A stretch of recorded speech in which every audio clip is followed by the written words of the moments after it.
démarrer. Donc, on va parler digitalisation et nouveaux modèles de distribution. Je vais présenter nos deux intervenants qui sont de chez Plus Simple. Donc, on a Marion Gaillard, vous êtes directrice de la distribution de Plus Simple, et Mathieu Perron, vous êtes directeur général France de Plus Simple. Alors, je vais l'appeler Matt pendant toute la durée de cet échange, puisqu'il veut qu'on l'appelle Matt. Donc, je me plie à ses exigences. Et d'ailleurs, c'est avec vous qu'on commence. Matt, quelles sont les principales tendances de distribution digitale? Mathieu ou Matt, c'est très bien.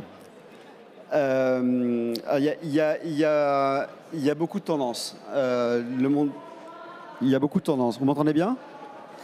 Le monde évolue très vite et dans beaucoup de directions. Et la digitalisation impacte évidemment beaucoup le monde de l'assurance.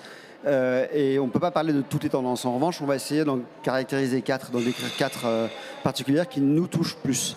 La première, c'est la capacité qu'ont les entreprises d'assurance à prendre les processus existants.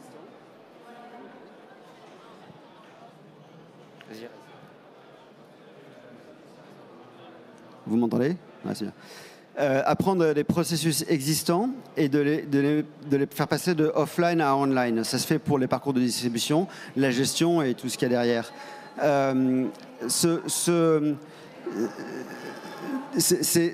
Tout le monde fait ça. Plus Simple fait ça, toutes les entreprises d'assurance font ça. Et faire uniquement ça ne suffit pas. Je vais prendre quelques exemples. Je vais prendre un exemple un petit peu particulier, qui moi me touche beaucoup, qui montre à quel point simplement modifier ces processus et les mettre online ne suffit pas. Il y a une entreprise aux États-Unis que vous connaissez peut-être qui s'appelle Geico, qui est une des plus grosses entreprises d'assurance auto au monde et aux États-Unis. Ils ont 30 millions de véhicules assurés aux États-Unis. Et ce qu'ils ont réussi à faire, c'est au moment où tout le monde disait une entreprise d'assurance n'a pas besoin d'une application, eux, ils ont su développer une application, c'était il y a 15 ans ça, hein. Ils ont su développer une application et la rendre tellement riche en fonctionnalités et tellement utilisable que tous leurs utilisateurs l'utilisaient plusieurs fois par mois. Moi, je sais, je l'utilisais aussi. Et c'était tellement utilisé qu'ils en sont arrivés à un point où quand un policier arrêtait ou demandait des papiers à un automobiliste dans la rue, plutôt que de sortir une attestation d'assurance, il sortait directement l'app de Geico et il y avait directement tout ce dont il avait besoin. Donc les cas d'usage étaient largement dépassés et c'était beaucoup plus que mapper des processus de offline à online. Ça c'est le premier exemple. Un deuxième exemple que moi je connais bien, qui sont les marketplaces. Il y en a beaucoup en Europe, il y en a beaucoup aux États-Unis, il y en a beaucoup en Asie. J'ai vu les trois et j'étais frotté de très près à ces trois exemples, dans ces trois géographies. Et ce qu'on constate, c'est que les marketplaces, contrairement à l'idée reçue, elles peuvent être des comparaisons de produits d'assurance avec ou sans les prix. Quand c'est avec les prix, ça ce sont les exemples que nous connaissons en Europe, Meilleur Taux en France, On24 en Allemagne et Money Supermarket au UK. Et dans ces géographies, ce qu'on constate, c'est l'évolution de la marketplace amène à des disruptions, à des changements fondamentaux du marché qui ont des conséquences pour tous les players. Bien ou pas bien, ça on peut en discuter. Aux États-Unis, c'est exactement la tendance inverse. On n'utilise pas les prix dans la comparaison. Les assureurs ont décidé de ne pas partager les prix avec les comparateurs d'assurance. En revanche, il y en a tout de même des marketplaces qui sont relativement grandes. J'en ai géré une qui avait plus de 70 000 personnes par jour qui comparaient des produits d'assurance. Il n'y avait que des comparaisons de fonctionnalité du produit, mais pas du tout les prix. Et ça marche très bien. Et en Asie, les jeux sont encore ouverts. On va voir dans quelle direction va évoluer le marché. Une troisième tendance, c'est ce qu'on appelle l'assurance embarquée, embedded insurance, ou l'assurance intégrée. Ça fonctionne pour des distributions de produits relativement linéaires, quand c'est facile, quand la souscription est facile, en général plutôt des petits tickets, et c'est difficile de le faire grandir sur plusieurs types de produits ou sur des problématiques de produits plus complexes. L'exemple le plus utilisé et un des plus connus, c'est Tesla. Quand on achète une Tesla aux États-Unis, tout de suite, on a une assurance avec la voiture. Et je vais parler d'un quatrième exemple qui, chez Plus Simple, nous touche beaucoup plus, bien sûr. C'est les nouveaux arrivants, les nouvelles plateformes qui permettent aux professionnels et à leurs courtiers de mieux comprendre et de mieux évaluer les risques des professionnels qui sont de plus en plus variés, évidemment de plus en plus complexes, et de les accompagner pour la conformité, pour le processus de vente et pour tout ce qui vient après la vente. Voilà. Merci Matt. Donc pour cette tendance de la distribution digitale, c'est vrai que ce sont des tendances qui font rêver pas mal le secteur de l'assurance en France, en tout cas quand ils regardent depuis la France sur les États-Unis. Parfois ils ont envie de copier un petit peu ces modèles-là, mais quels sont les risques de ces modèles, Marion ? Alors, les risques, il y en a et je pense que c'est important d'en parler parce que c'est ce qui va nous permettre ensuite de travailler sur des modèles qui vont en fait les contrer. Ces risques, pour nous, en fait, ils sont particulièrement vrais à partir du moment où on ne respecte pas l'objectif, en fait, qui est la satisfaction du client et la mise dans de bonnes dispositions de l'intermédiaire vis-à-vis de son client. Donc, en termes de risques, on peut prendre, par exemple, j'ai 3 exemples que je voulais développer.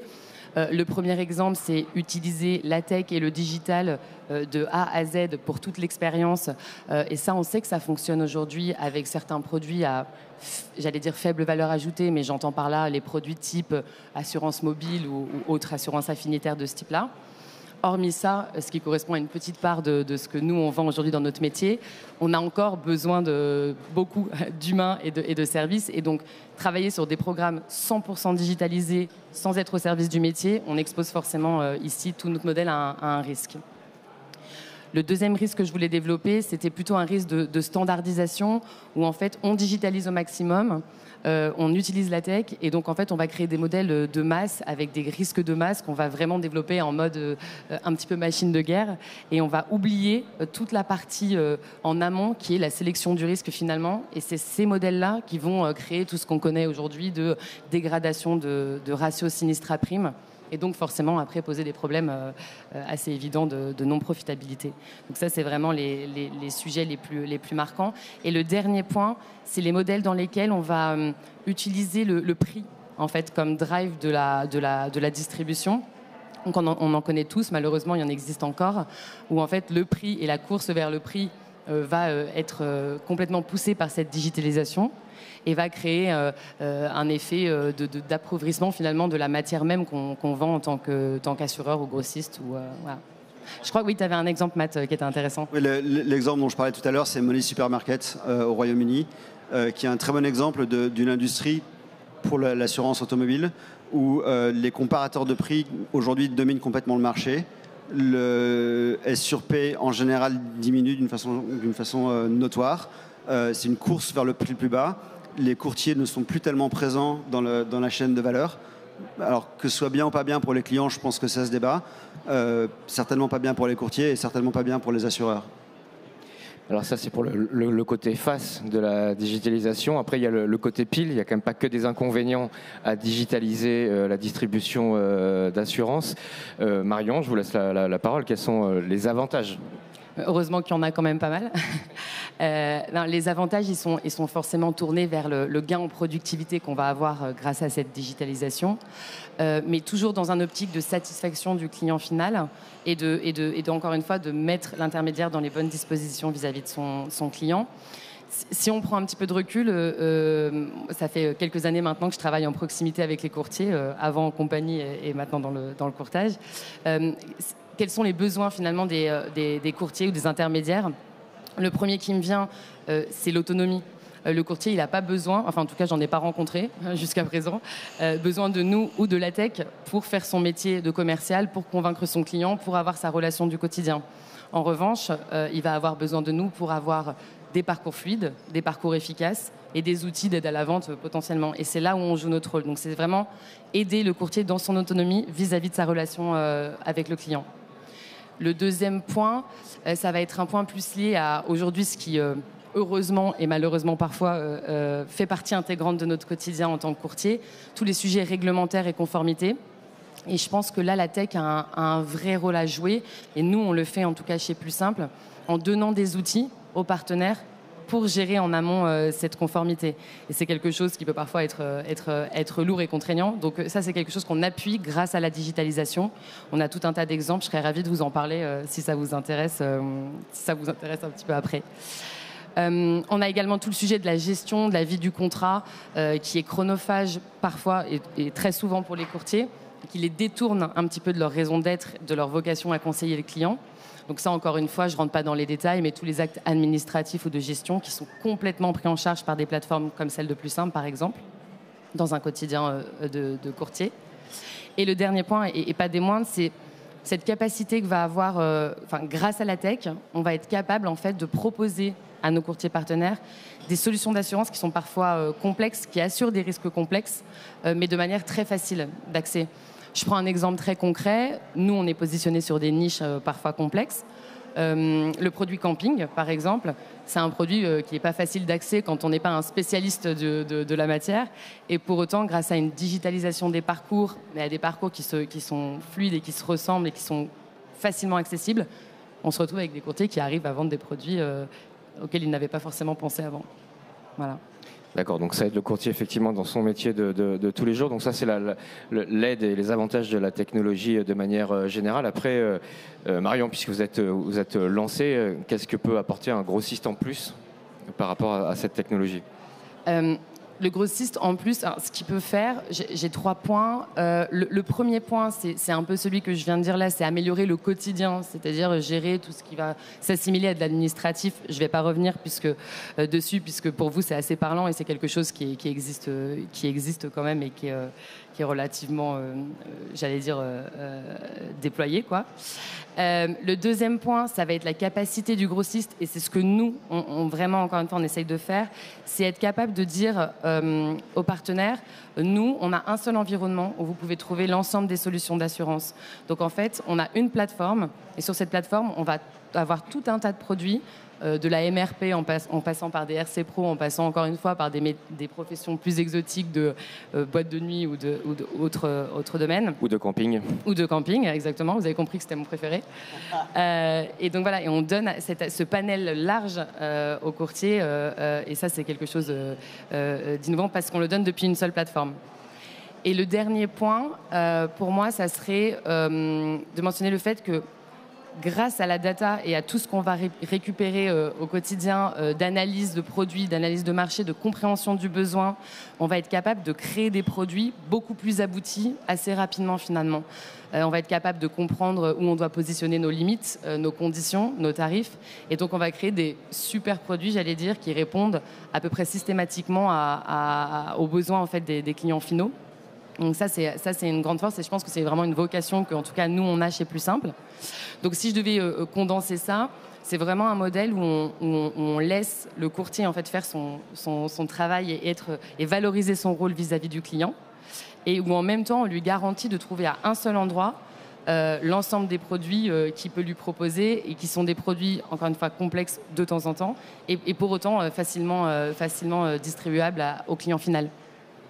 Alors, vous avez parlé de data, Marion. On parle beaucoup de technologie aussi depuis le début de cet échange.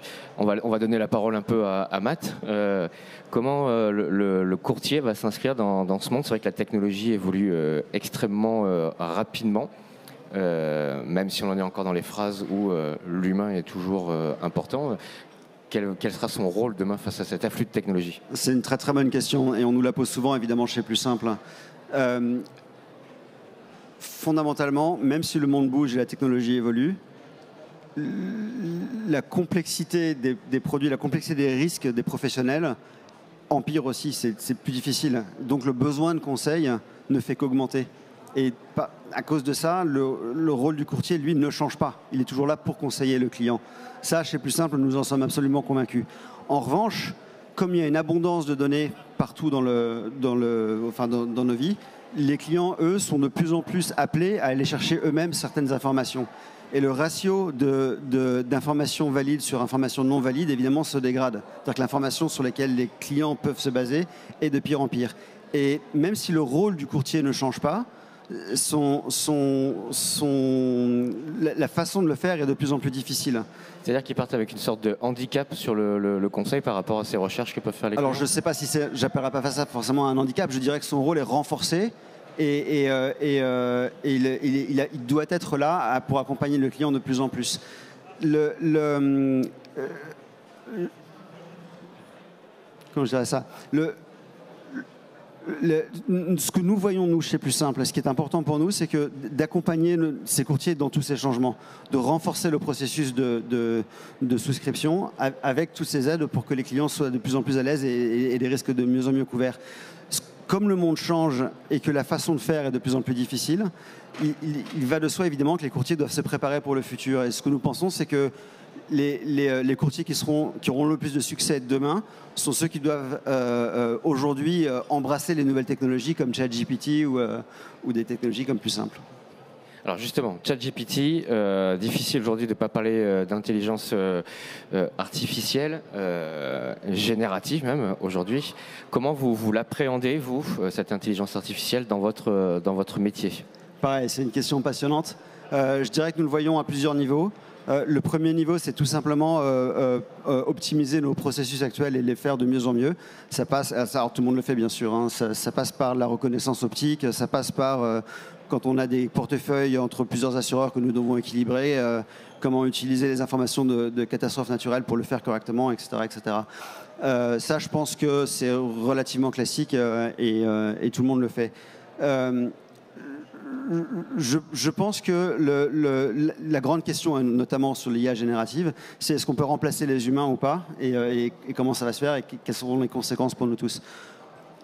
Peut-être que ça va se faire. Ce que nous constatons aujourd'hui, c'est que le Turing test, c'est-à-dire la capacité qu'a un algorithme d'intelligence artificielle à se faire passer pour un humain par un autre humain,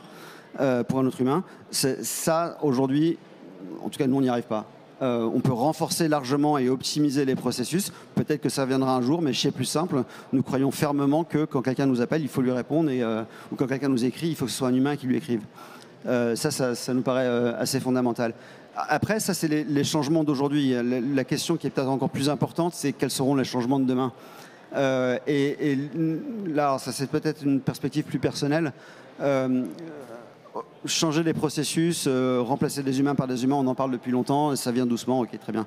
Après, le changement le plus fondamental, à mon sens, ce sera l'interaction entre l'humain et la machine. Aujourd'hui, ça passe par un clavier, par une souris, c'est relativement lent. L'intelligence artificielle devrait permettre de communiquer de façon beaucoup plus fluide entre la machine et l'humain. Et alors évidemment, c'est vrai dans toutes les industries. Dans notre industrie à nous, ça passe par les parcours, la gestion et ce genre de choses.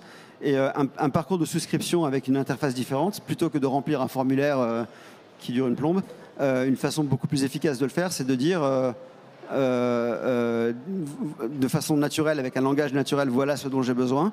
Et la machine, avec plusieurs interactions et plusieurs questions judicieuses et extrêmement rapides, arrive à dégager les informations principales nécessaires à la souscription en quelques secondes.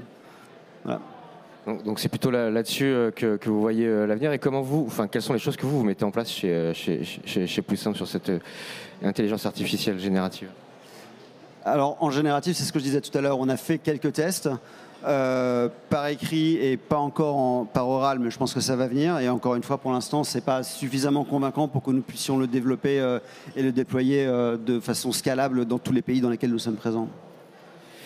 Alors on va arriver à la conclusion. Je vais rendre la parole à Marion, justement sur ces nouveaux modèles de distribution et sur la digitalisation. Si on devait synthétiser un peu tout ce qu'on s'est dit là depuis une vingtaine de minutes. Si on veut synthétiser en peu de phrases finalement, la digitalisation et la tech 3 fois oui, sinon on serait pas là, mais uniquement au service du métier. Et ça peut paraître bateau, mais aujourd'hui c'est important de le rappeler, je pense. À partir du moment où on se positionne dans une notion de service et de vraiment satisfaction du client final, ce qui n'a pas toujours été le cas quand on travaille avec des courtiers. Le client final, c'est bien notre client. Le courtier, c'est la personne qui est en relation avec le client et qui va être capable justement de gérer sa vente et sa relation.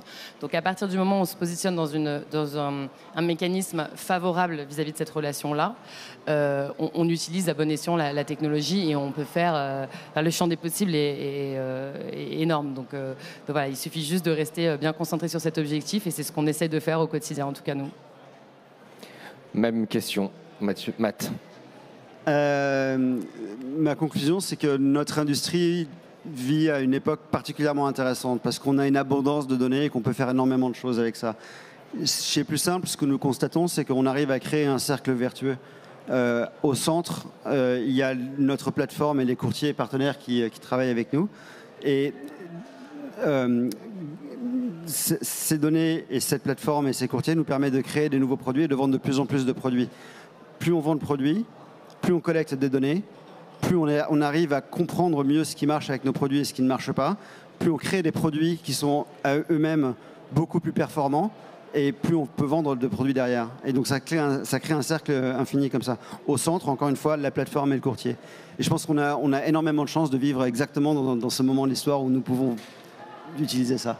Voilà. Presque comme des produits autogénératifs qui s'alimentent eux-mêmes. Exactement. Très bien. Bah, écoutez, merci beaucoup Marion, merci beaucoup Matt. Je pense qu'on peut les applaudir. Merci.